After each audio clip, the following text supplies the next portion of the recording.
Calais Campbell walked. Just like that. One of the last real anchors on that defensive line is gone.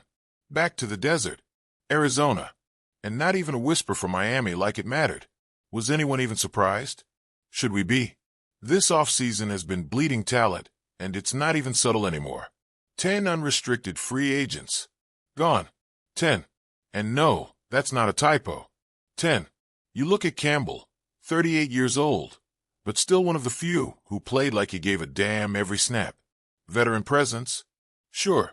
But more than that, he still had bite. Leadership? Of course. But let's talk numbers. Let's talk pressure. Let's talk the guy who could still collapse a pocket with nothing but will and leverage. And they let him go. Not even a fight. Not even a delay. How do you replace that in a locker room already thinning out? So now what? Where does that leave this team? 8 guys re-signed. That's cute. 11 still out there floating in limbo. And if we're being real, some of them might be better off staying there than coming back. But then again, what's left to come back to?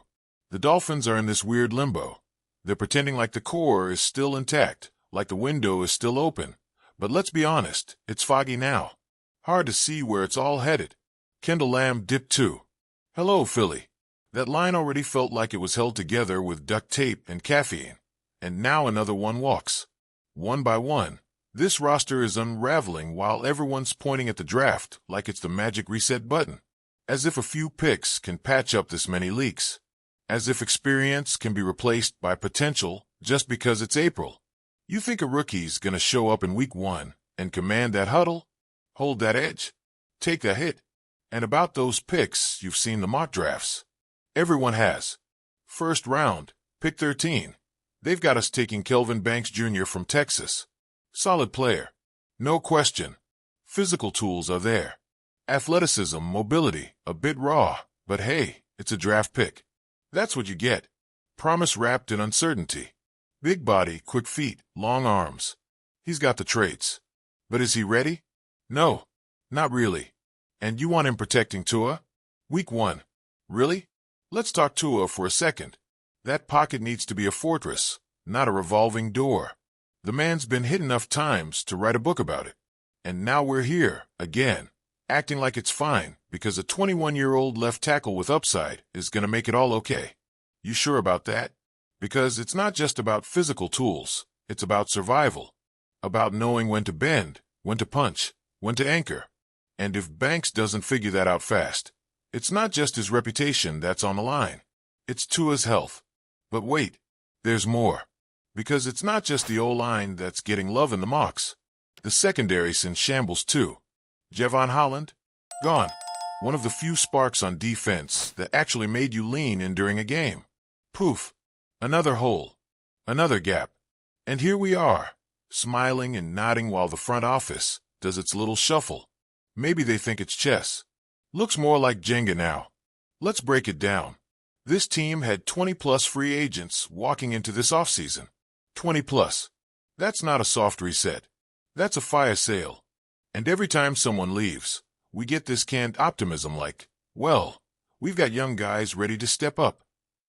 Step up to what exactly? A crumbling structure? A system still searching for identity? Campbell leaving? That stung. And it should.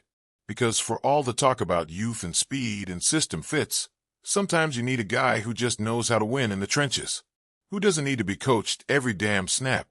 Who doesn't flinch in December? And now he's gone. And there's no one in that room who brings what he brought. Not even close. So now the spotlight turns to the draft. Again. Hope. Again. And you wonder, how much longer can this team keep doing this dance? Build a little. Break a little. Sign a few, lose a few. Get hot for a month, then fade when it counts. It's not sustainable. And fans feel it. You can feel it in the way people talk. The edge is back. The patience is thinner. Because we've seen flashes. We've seen what it could be. But we've also seen it disappear like it never happened. So you look at Kelvin Banks Jr. Maybe he's the start of something. Or maybe he's another name in the long list of guys thrown into the fire too early. If he's supposed to be the answer, someone better start asking better questions. Because right now, we're staring down a 2025 roster that feels more like a puzzle missing a few corners. What about the rest of those free agents? The 11 still out there?